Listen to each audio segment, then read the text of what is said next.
Somebody forgot the control for the mouse.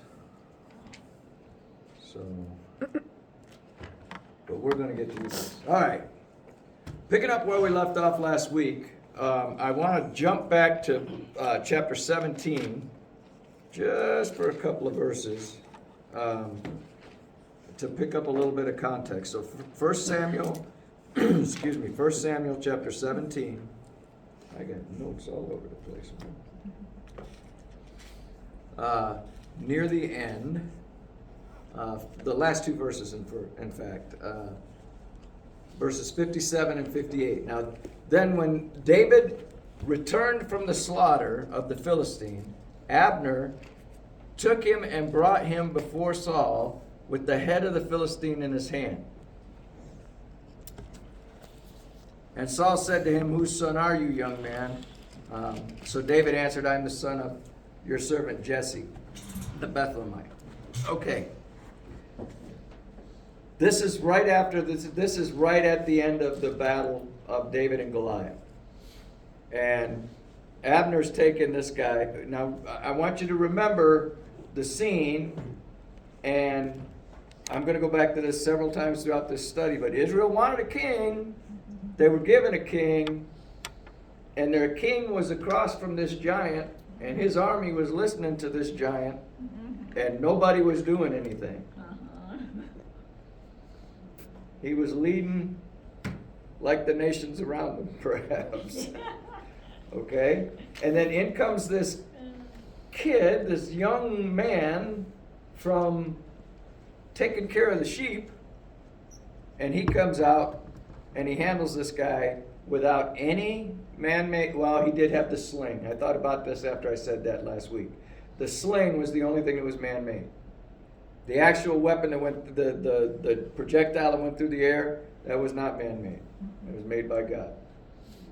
And it hit its target.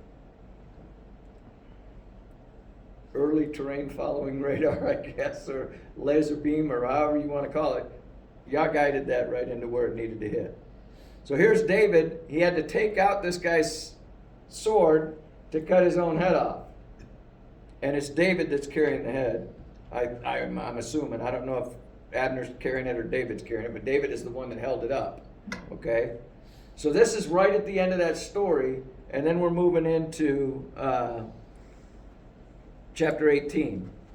In verse 1, now, when he had finished speaking to Saul, when David had finished speaking to Saul, the soul of Jonathan was knit to the soul of David, and Jonathan loved him as his own soul.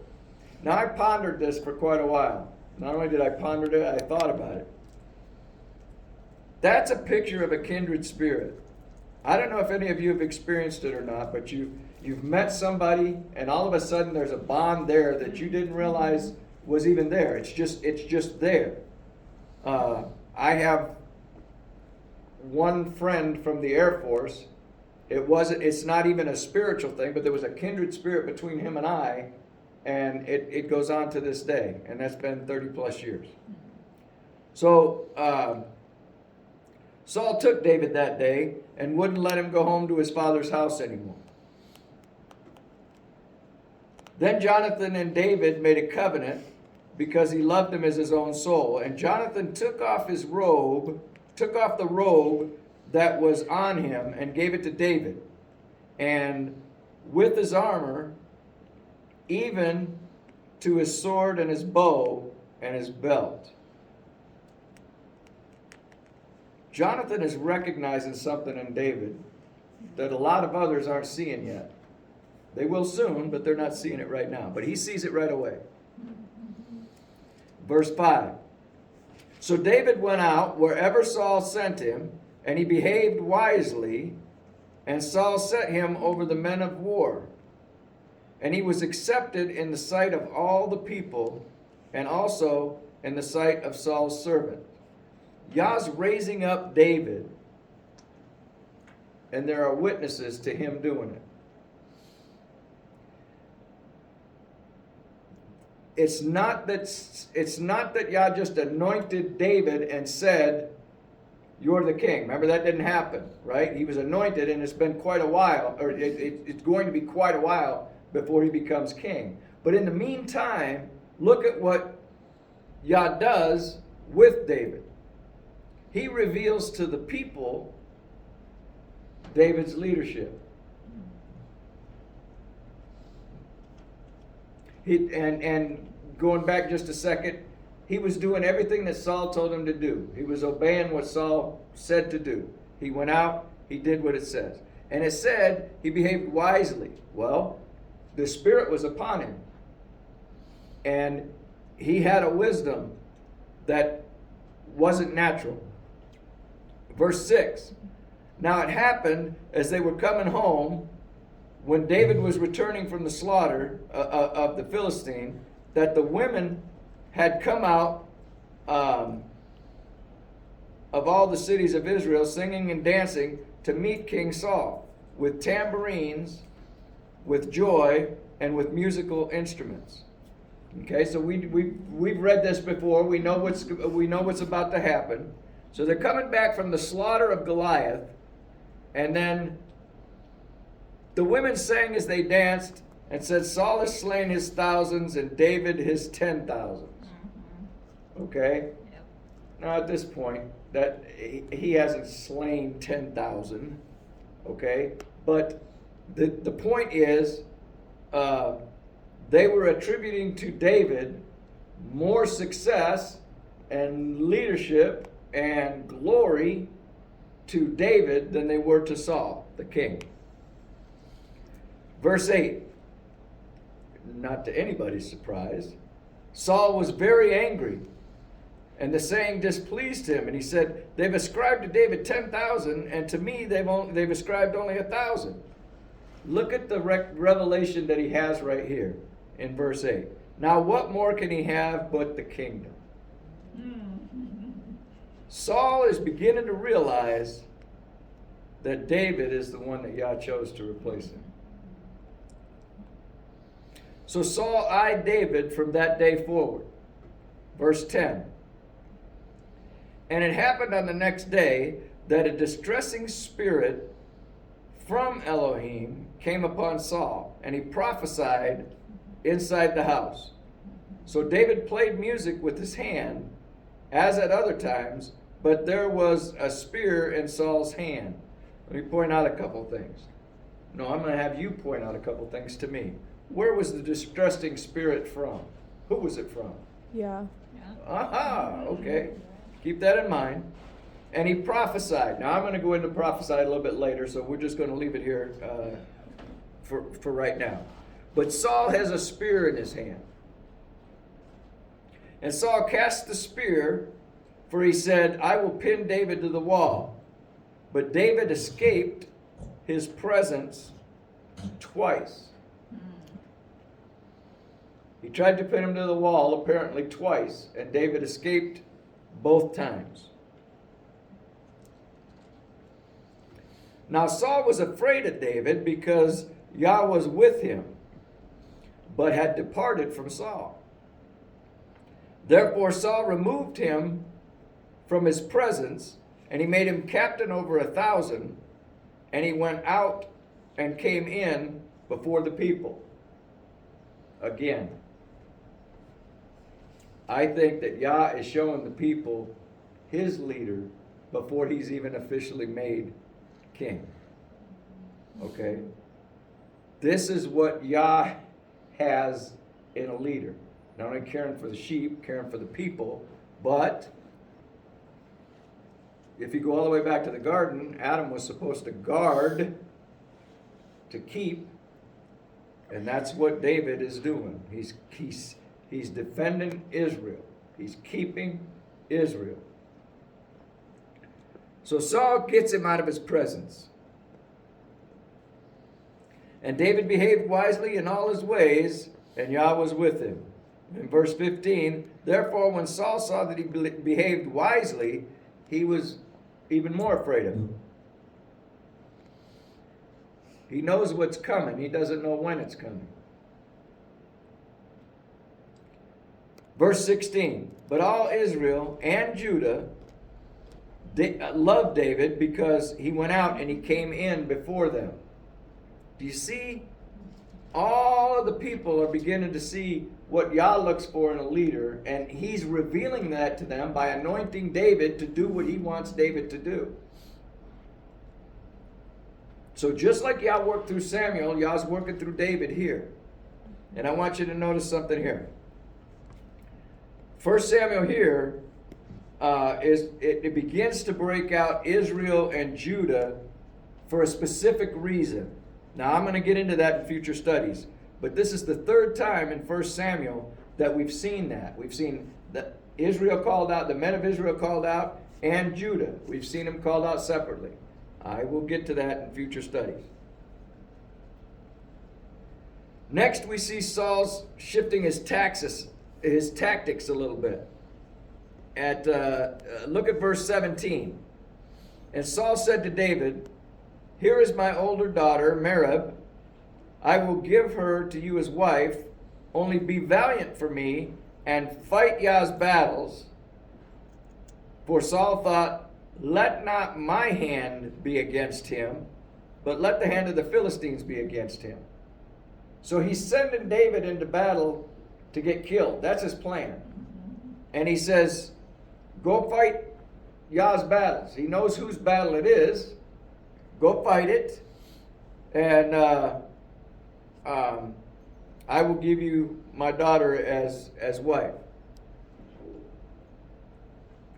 In verse 18. So David said to Saul, "Who am I, and what is my life or my father's family in Israel that I should be the son-in-law of the king?" Now, he's not being, he's actually humble in this. He sees himself as that shepherd in the field. Okay? Verse 19.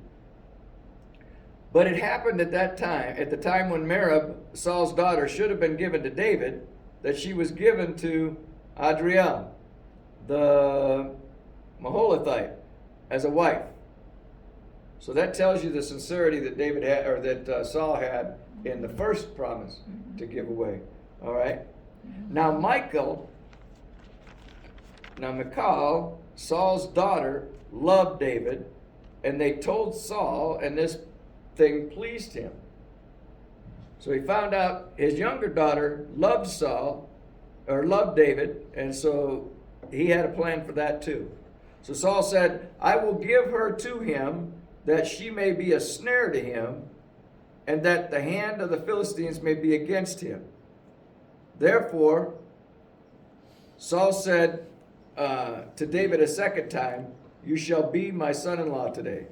So now, you can look at this verse and you say, well, wow, did he know something about his daughter that he's not telling us here, that she's going to be a snare? No, I think that there may have been something there that he knew she was a little cantankerous, maybe, I don't know. But he's going to use her as bait for a plan that he thinks is going to kill David again, a second time. It's because he says right here, the hand of the Philistines may be against him. So he's going to find another way to send David in amongst the Philistines. And you can't keep going against the enemy and keep coming out victorious all the time. Or can you?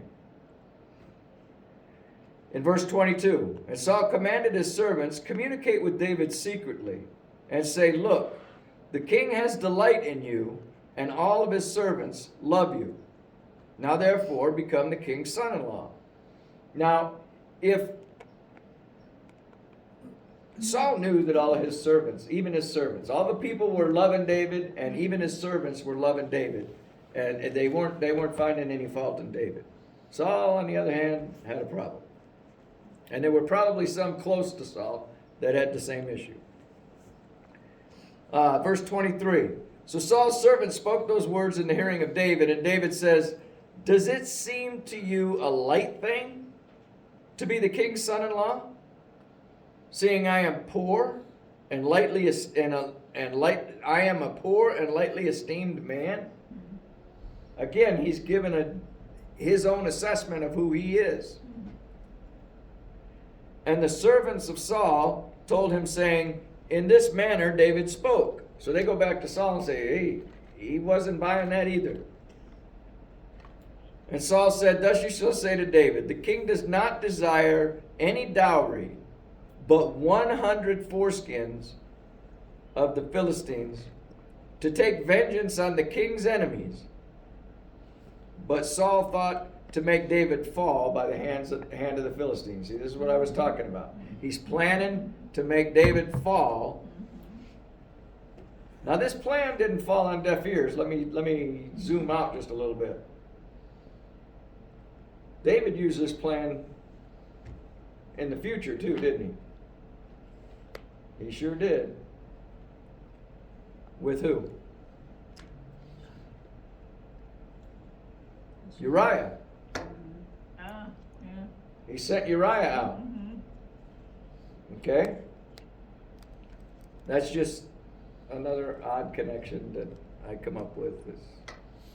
All right, so he's asking for, he's telling him, I want 100 foreskins. So that means David has to get 100 of these guys to volunteer, or he's got to kill them and take them, right? So when his servants told David these words, it pleased David well to become the king's son-in-law. Now I want to go back. Whose enemies did he say that they were back in verse 25?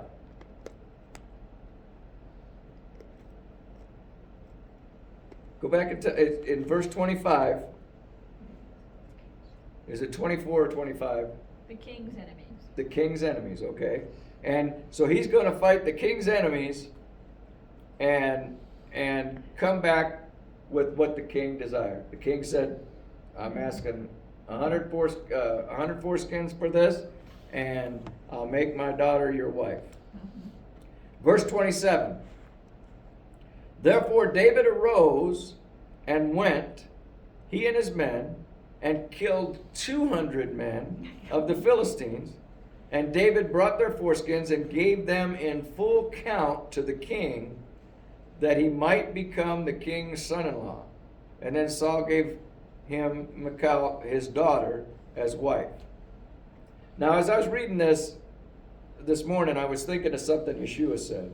If your enemy asks you to go a mile, go with him 2. Right? And I was thinking of that because it was double what was asked of him. And that's what David did here. It was a principle. And I'm wondering if, I'm sure there's a connection. There's always a connection in Scripture. But he did above and beyond what he was asked to do. To the chagrin of Saul. He thought 100 were going to wipe out David, and it didn't quite work that way because 200 were not able to wipe out David. And this is what Saul's response was. Saul saw and knew that Yah was with David, and that Michal, Saul's daughter, loved him. It was obvious to Saul at this point that the only reason that David survived is because Yah was with him. Verse 29. And Saul was still more afraid of David. So Saul became David's enemy continually. Does everybody's Bible say that in 29? Yeah. So the king that David's serving diligently is his enemy. Have you ever wondered who the enemies were that David wrote and sang about in the Psalms?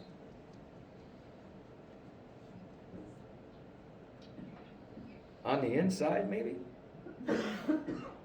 As he's running around a mountain trying to stay alive from somebody that's chasing him? Saul.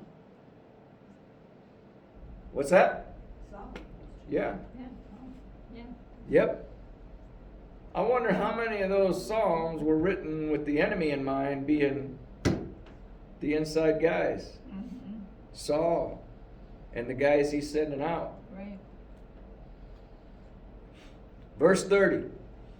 And then the princes of the Philistines went to war, and so it was, whenever they went out, that David behaved more wisely than all the servants of Saul, and his name became highly esteemed. Now, David considered himself of no esteem. Yet, now, he's highly esteemed. Notice all the effort that David put into that. The effort that he put into it was obedience to what he was asked to do. He didn't raise himself up to this position. Yah raised him up to this position. He did what he was asked to do. Yah had anointed him. He was wiser than the rest of them because the Spirit was upon him. Yah was working through this whole thing, and Yah raised him up to become highly esteemed.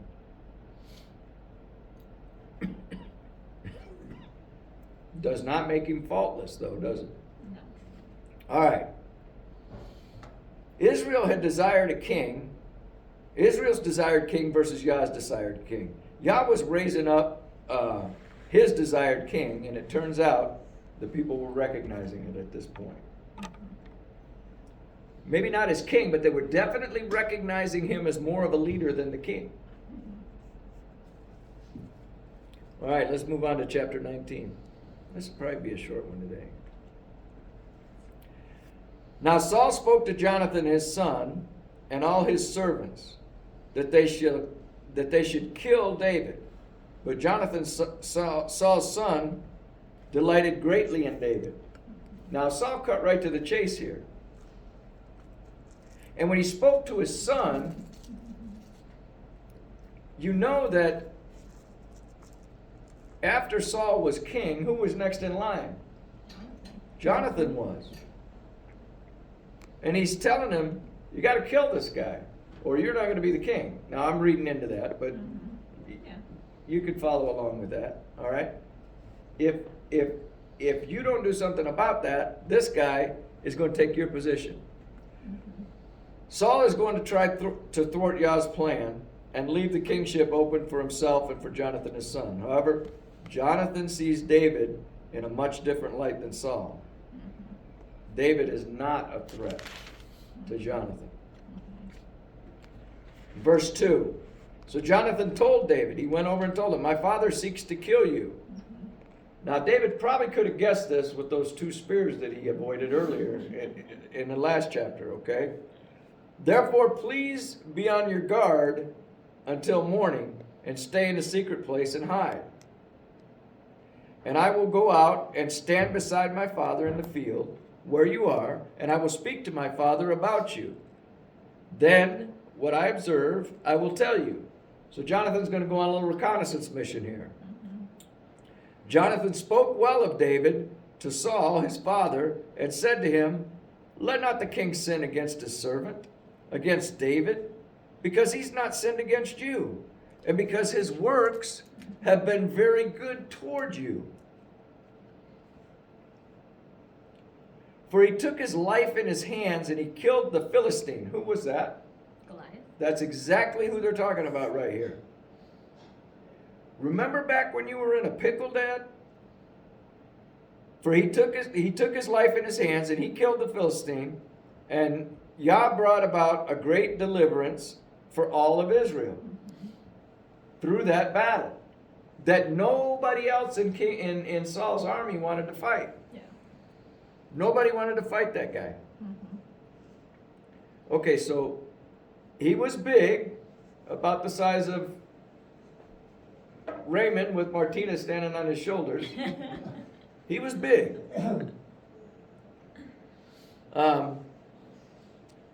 You saw it then and you rejoiced. Why then will you sin against innocent blood to kill David without cause? He delivered us. Nobody wanted to do what he did. And he did it without your armor, Dad. That's paraphrased. Verse 6. So Saul heeded the voice of Jonathan, and Saul swore, as Yah lives, he shall not be killed. Doesn't say it, but I'm wondering if Saul was prophesying and didn't know it. Verse 7. Then Jonathan called David, and Jonathan told him these things. So Jonathan brought David to Saul, and he was in his presence as he was in the past. So Jonathan went out and got David, and this is given a hint to Saul. He knows where he's at. This is where Saul begins to see some other changes that he brings up. And there was war again, and David went out and fought with the Philistines. And he struck them with a mighty blow, and they fled from him. Now the distressing spirit of Yah came upon Saul, and he sat in a house with a spear in his hand, and David was playing music with his hand. He remembers this, I'm sure. Let's recall the first time we're told that of this spirit coming upon Saul. Back just a couple of chapters ago in 1 Samuel 16. In 16:14 it says, but the spirit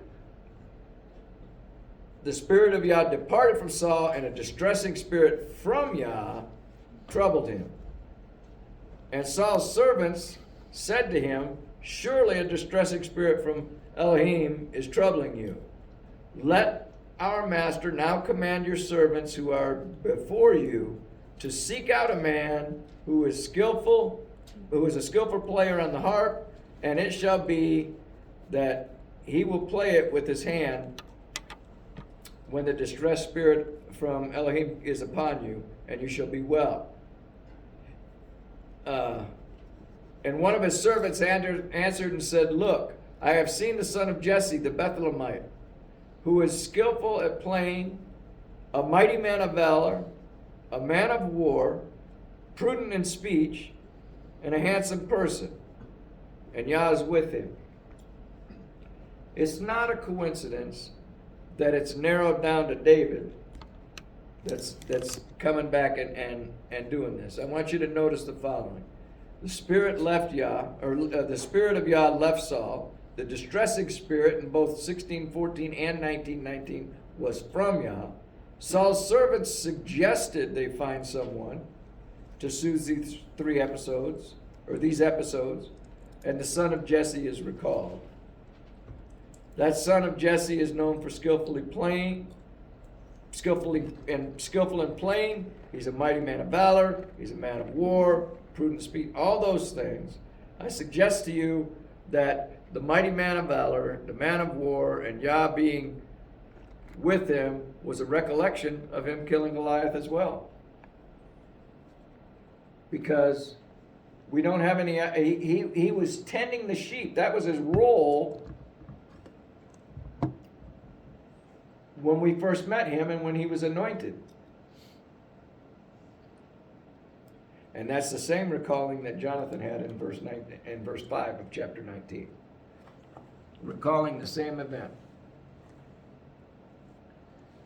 Now in verse 10, and Saul, because he had a spear in his hand, Saul sought to pin David to the wall with the spear, but he slipped away from Saul's presence, and he drove the spear into the wall, and David fled and escaped that night. So So Saul also sent messengers to David's house to watch him and to kill him in the morning. Here's his accomplices, okay? That's why it goes from Saul being his enemy to them being the enemies. And I asked, do you think these might be the enemies that David's writing about in the book of Psalms? I haven't done anything wrong. My enemies are coming against me.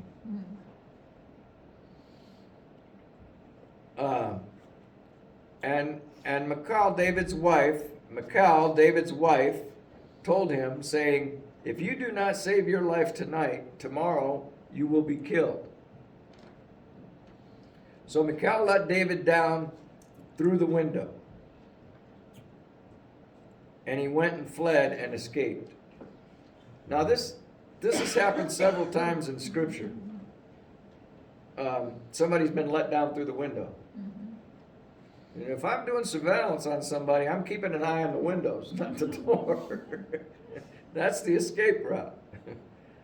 And Michal took an image and laid it on the bed and put a cover of goat's hair for its head and covered it with clothes. She's in on this.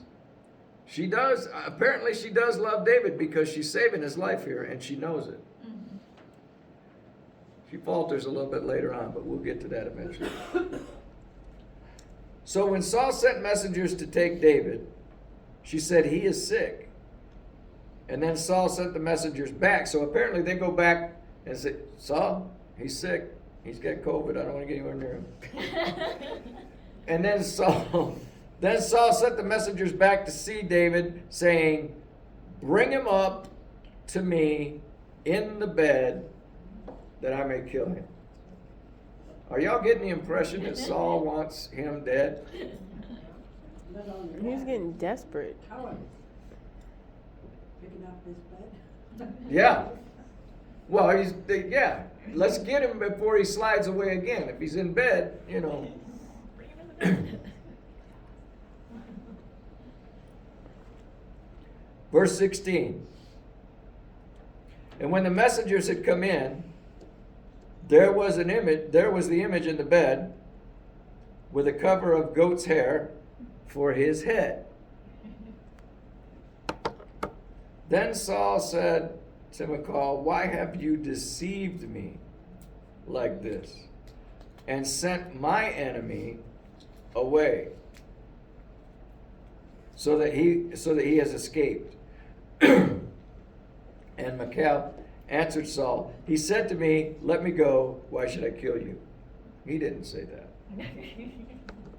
Nor is there any proof at this time that David is Saul's enemy. However,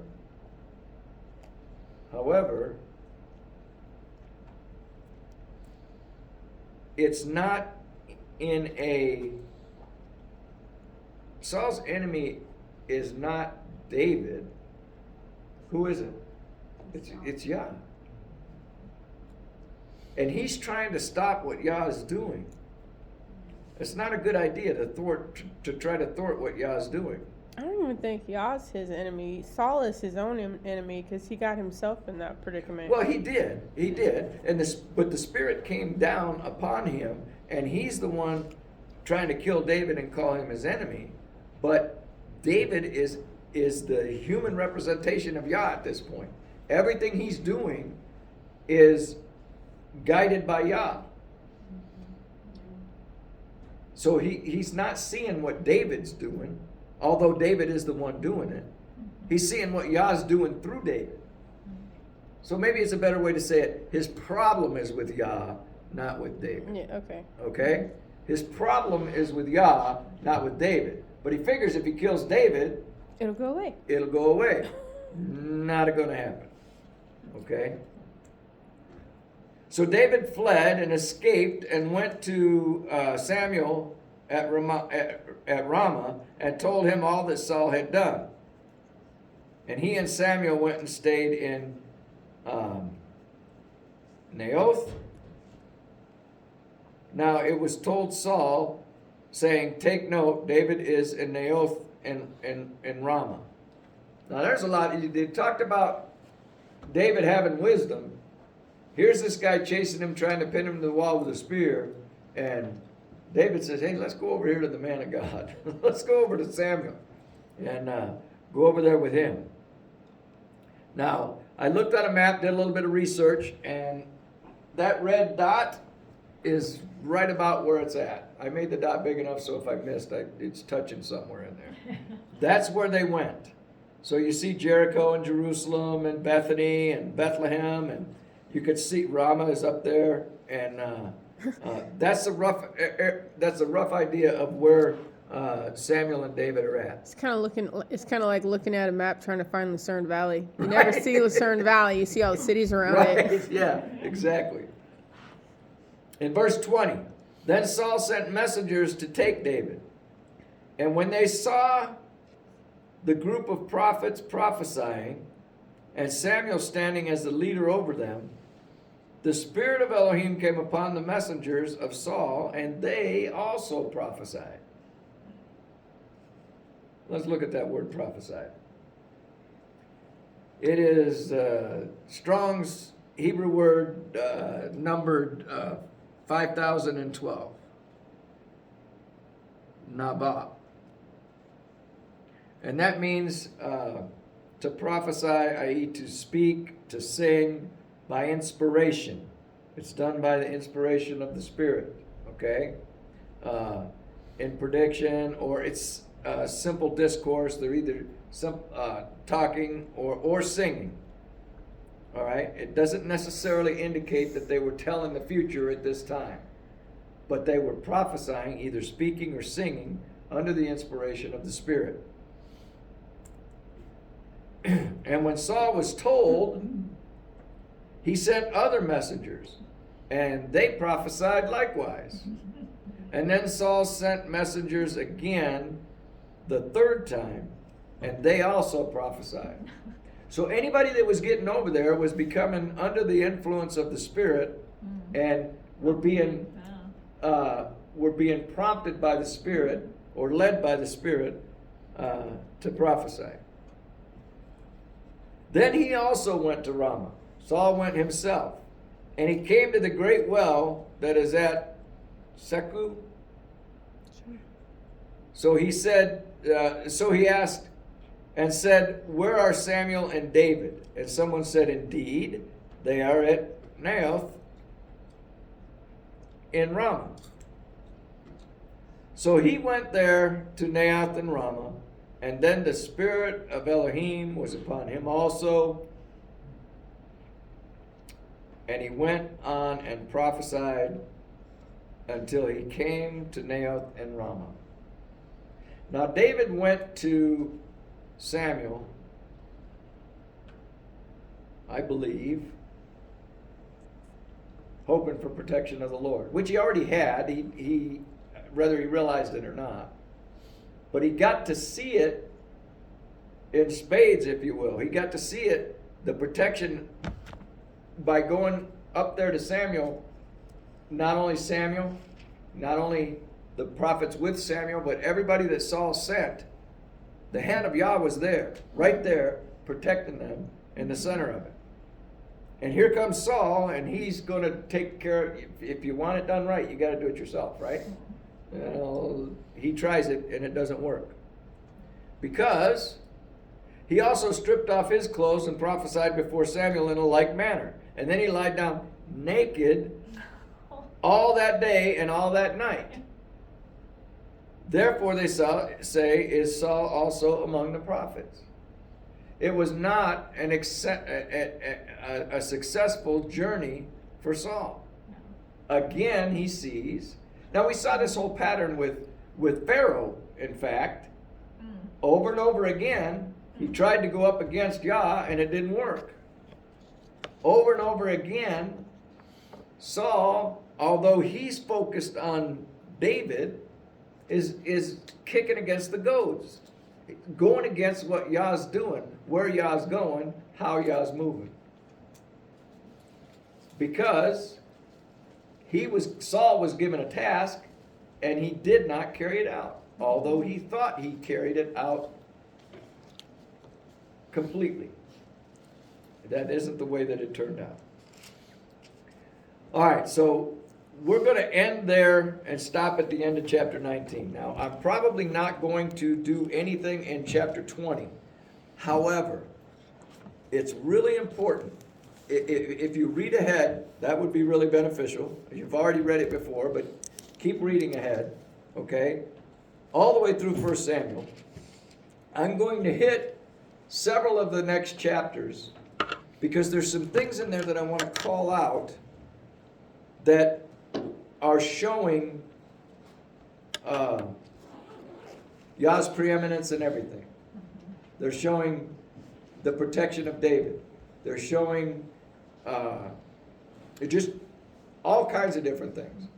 So I'm going to go through them hopefully I can continue to do 2 chapters at a time to get through this.